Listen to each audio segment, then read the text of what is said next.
Hallo, die Fokusspan is weer op 'n pos. Baie welkom by vanaand se uitsending. Ek is Lenet Fransis Peuren. 'n herrie het die naweek losgebars nadat die uitvoerreëls vir boere in die Staatskoerant gepubliseer is. Daar's beweer dat dit nuwe reëls is en dat boerderye was en as te wit beskou word voortaan nie aan die EU en Brittanje mag uitvoer nie. Maar die Departement van Landbou sê dis nie waar nie. Hulle sê die reëls word jaarliks gepubliseer vir die vereistes vir uitvoerpermitte en dis nie nuwe reëls nie. Dit sluit ook veel meer in as die kwessie van ras. Nou om duidelikheid hieroor te kry, gesels ons via Zoom met die minister van Landbou se spesiale raadgewer, Dr. Sifiso Ntombela, en met Wandile Sihlobo, die Landbousakekamer Agbiz se hoofekonoom. And thank you so much for joining us this evening on Focus, gentlemen. Dr. Ntombela, why the confusion? Is it a matter of interpretation? Thank you very much for the invitation this evening, and good evening to yourself, to your viewers, and to my panelist, Mr. Sihlobo. I think the confusion could be a variety of things, but perhaps maybe the regulation when it was published on the 1st of November, which outlines the procedure in which the government will review the permits and allocate the quotas so that the South African exporters can benefit into the trade relation with the Europe. It could have been a variety of reasons. We're really not so certain what could have been the case. But the fact of the matter is, the regulation is by no means introducing any new changes into the procedure, as well as the manner in which export and trade relationship does exist between South Africa and Europe and the UK. And to be more importantly, there is no race exclusion of any farmer or any exporter for that matter. Every South African farmer and exporter will benefit and will continue to be benefiting in terms of export into Europe. What necessitated the review, though? It is not a review. Perhaps maybe let's give a viewer at home a context of it. South Africa has signed and entered into different bilateral and multilateral relations with different regions and markets. In this case, in 2016, South Africa renegotiated its trading relation with the European Union, where they've signed in November 2016 what it calls an economic partnership agreement between South Africa, the SADC countries, and the European Union. When Brexit happened in 2021, subsequently South Africa and the SADC countries, including Mozambique, then signed the similar EPA with the UK. Now, within these trade agreements, 96% of the tariff line or commodities that South Africa do produce are entering into Europe and the UK at a duty-free rate. About 2% of those, because of sensitivity from the European side, enter partially on the duty-free rate. But as a sign of improving and providing trade beneficiaries to South Africa, what Europe and UK have offered, in addition to those 2% partially entering into European Union, they provided what they call a quota-free, which is basically provide an added advantage. Now, for that quota-free, so that the exporters can benefit from it, what South African government, in the department specifically has done, it has come up with a procedure of how different exporters can benefit from that. And on an annual basis, since 2016 and 2021 subsequently, have been articulating and publishing the gazette that provide and clarify how exporters can benefit from that. So there is no new changes or new addition. It has been like that. Perhaps it was just a misinterpretation, as you've maybe assumed, said in the earlier on, or could be any other reason that we are not aware of it. But we thought as a department, when the minister provided the clarity of it, it was important that it makes that clarity to the South African farmers, exporters, and the citizens that there are no new regulations, and every exporter and every farmer still benefit from these trade relationships that South Africa has entered with Europe and the UK. Wandile, I know you want to comment on that, maybe also touch on the profitability of these agreements to South Africa thus far. I would start off really to build on an important point that my colleague, Dr. Ntombela, has put on the table, to say there are no new regulations. We continue to enjoy access into the EU market as things were. This was largely a misinterpretation that had happened. But I think for me, what had caused perhaps so much anxiety across the South African environment is the fact that trade policy in general is very important to South Africa's agriculture. And in fact, if you were to say, look back in 1994 up until today, we are a sector that has more than doubled in volume and in value terms. And what has been at the core of that improvement in our sector has been both the improvement on science and farming techniques, but at the center of it also trade being a catalyst. Now, when there were all of these talks that there may be difficulties in accessing the EU market, that of course got a lot of people unsettled, which of course was not the case. The EU is an important market to us because if you think that just beyond the products that are specified, but to say how big is the EU in the South African export, we send out as a country to the world just under $13 billion of agricultural products. Africa, biggest. Of course, the EU is one of the second biggest market with roughly about 20% of our exports that go there. But the discussion was not about the entire basket, but a few of the products that are in the quota, as Dr. Ntombela had outlined. But the rules that were there last year and the year before that, they still apply. The South African farmers and agribusinesses will continue to enjoy access into the European market. Dr. Ntombela, you mentioned, and I quote, the sensitivity of the European side. Can you elaborate on that? What are they sensitive about, and how have we, if at all, accommodated and addressed those sensitivities? So in any trade negotiations, every country do have to take into account. It's when we say sensitivity, meaning those sectors that are more important to them, perhaps in the form of they still niche markets, or they might be having cultural value or other sentimental value for that matter. So because the trade relationship between South Africa and Europe, it's a reciprocal relationship.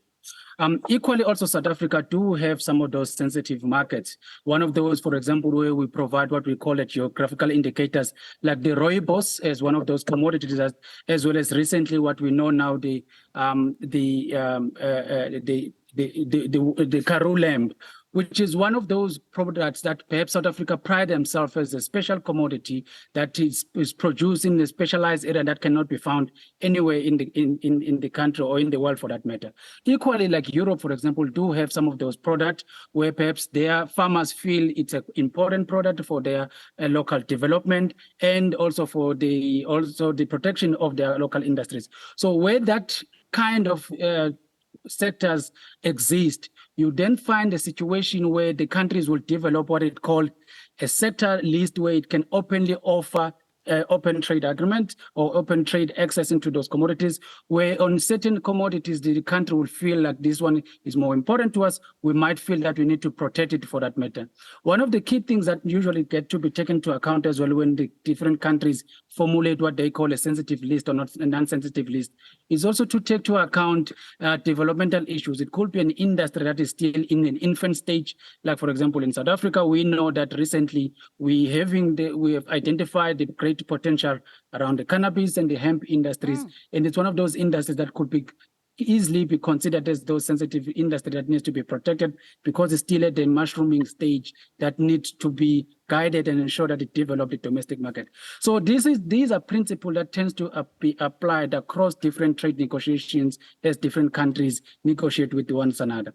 But I think what is important, if I could just build up from what my colleague has been talking about, especially with the European market, we know very well, as he was saying, that some of the commodities which are not only just important for foreign earnings in the South African context, but also drive rural development, and they create much needed jobs in the rural areas.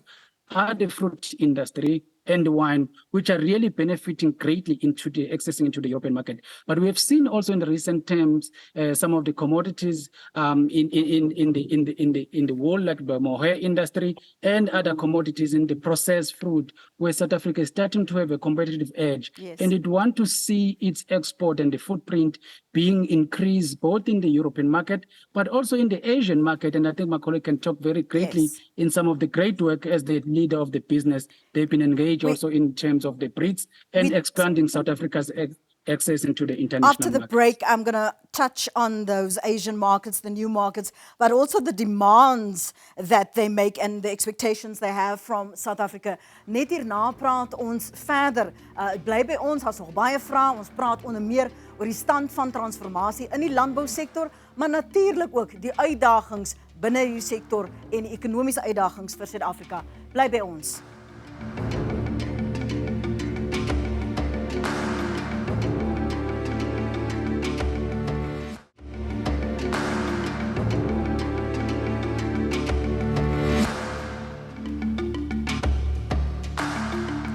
Ons sit nou ons gesprek voort met ons gaste, Dr. Sifiso Ntombela, die spesiale raadgewer vir die minister van Landbou, en met Wandile Sihlobo, hoofekonoom van Agbiz. Die fokus is op onder meer die vereistes vir boere om uit te voer, en ons praat ook oor transformasie in die landboubedryf. Wandile, Dr. Ntombela, before the break, touched on new markets and the excitement regarding that Asian markets. But I've also heard that a lot of these unions and markets are becoming overly demanding and expect South African farmers and the sector to jump through hoops to satisfy them. Yeah, indeed. I mean, there have been challenges on accessing a couple of markets. We do see that more so in the EU because now they are implementing what they call the Green Deal. And a range of things that they want to be done, on what agrochemicals can one use, the production cycle, what one should be doing. And in fact, the citrus industry has been a classic case of that, where they've been accusing South Africa of the force-coding moth story. But I think for me, even beyond that, and Dr. Ntombela speaks to this point of saying, as South Africa, we are what we call an export-oriented agricultural sector. And this means that for all of the progress that we will see in the years to come, we have to make sure that we participate aggressively in the export markets. We export today about half of what we produce. If you think about the next few years, if there's new players that are coming in the sector, we are tilling more land to produce more, or our productivity in the current farms improve, all of that produce will have to be sent somewhere in the export markets, which is why then it's so important to first work on retaining the markets we have, making sure we have good relation with the EU, although they raise a range of issues. Make sure we work on those so that we continue to trade with them. The UK is an important market to South Africa, one of the single largest markets. About 7% of our agricultural exports in value terms go there. So you need to protect that. And of course, Africa and far parts of the Asia. But going forward, the likes of China, we can have deeper trade with China. India, we can have deeper trade. Saudi Arabia, Qatar, those are all of the markets that I think we should be focusing on and saying, how do we add as many as we can so that we have a diversified industry as the sector? I'm speaking with you tonight, sitting in Mossel Bay, and one of the discussions earlier in the day that we were having with the colleagues that are in the ostrich and the other industries is exactly that, to say, how do we increase our participation in China and the other markets? And I think we need to do that as South Africa to spread our risk. But the export continue to be very important for us, and they are key catalysts in our growth journey. I know when you spoke about diversity, you were talking about the sector and the various commodities, but let's talk about diversity in South Africa and particularly the transformation process. Have we been making progress with regards to that? Are we seeing that the sector, Dr. Ntombela, is really transforming? I think the clear answer to that will say South African agriculture sector is indeed transforming. Is transformation pace fast enough to the satisfaction of all the value chain players? Perhaps not at the level that we want to. And there are sometimes tangible barriers that we need to unpack of what are the hindrances into the transformation. one of the key things that we need to always take into account is really the cost of entering and being actively participant into the agricultural regions. As we know, my colleague Wandile touched on earlier on to say, the sector as we know it today has doubled in terms of volume in comparison to what it was in 1994. And part of that is the technology innovation and driving of mechanization. Now, those are the costs that are very high for sometimes farmers to retain and become commercially viable into the agri sector. Access to land, access to waters. We know that South Africa is water scarce resource country, are part and parcel of that transformation. But as we speak today, some of the numbers that we have estimated and calculated in the National Agricultural Marketing Council was to say overall, about 10% of the volumes that we are now producing as a country comes from the black farmers. Now, when we say black farmers, we're meaning all those previous disadvantaged individuals, both small and large commercial farmers. And indeed, there are some of the commercial farmers that are actually now the biggest previously disadvantaged farmers in certain commodities. I think what is very important when we talk of the issue of the transformation is to look at it deeper into value chain by value chain. For example, if you're looking at the beef value chain industries, those numbers are much higher on the north of the 30% side of it. While in industries like wine industry, because of the cost of entry and the cost of wine and the complexity of that value chain itself, those numbers will be slightly lower than the 10% of it. So there is a degree and a varying factors of transformation and the pace of transformation across different commodities. But importantly, there is progress of it. And I think that's why last year when the Minister of Agriculture together with the industry captains, when they signed the agriculture and the agro-processing master plan, they took an approach to drive what they call the private-public partnership in part and parcel of driving transformation, but also ensuring that we don't talk on the blanket approach, but we are able to be specific on each commodity and understand the bottlenecks as well as the inefficiencies that will give rise into a better transformation. But transformation needs to be in the context of an increasing industry, and that was important. Let's talk about the broader vision then, Wandile, of this master plan and how this will aid South Africa with the targets for transformation in the sector. Briefly. Lynette, there's a new book called A Country of Two Agricultures. And it spells out that we still have a road to map, as Dr. Ntombela says. Black farmers today at a commercial level, in totality, they're contributing something around about 10% of the commercial output. But then the question there is to say, do you have to take a more aggressive approach, or do you have some of the lessons that you can learn that are working to build into that good vision going forward? And I would go with the latter in a sense that you think about the Free State. There's the likes of the Sony group that are doing amazing work. In Ceres, in the Western Cape, there's the like of Pels that are also doing amazing work of saying, how do you work with Black farmers and government and the existing commercial farmers and agribusinesses on making sure that there's progression onto that. And I think we can learn some things that are working in all of this chain. But there's a menu of things that are highlighted already in the master plan, in the country of two agricultures, of saying, how should you be building all of this? The first one is, of course, it relates to releasing the land with title deeds, which the government has. And I think there's a willingness in the leadership in the government to say, okay, we are looking into doing that. Secondly, the issue of agricultural finance. The Department of Agriculture, along with the Land Bank and the commercial banks, are working on that blended finance approach.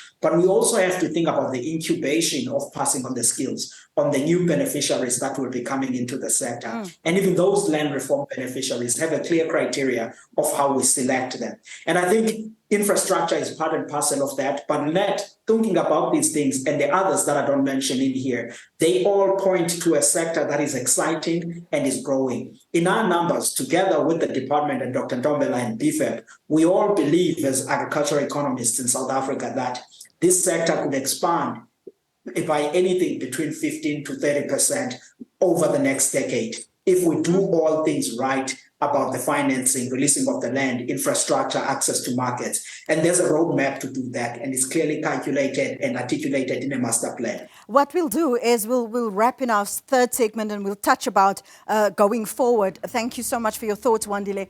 Bly ingeskakel, net hier na die laaste deel van ons gesprek. En daar's nog baie vrae, moenie weggaan nie. Ons is nou terug.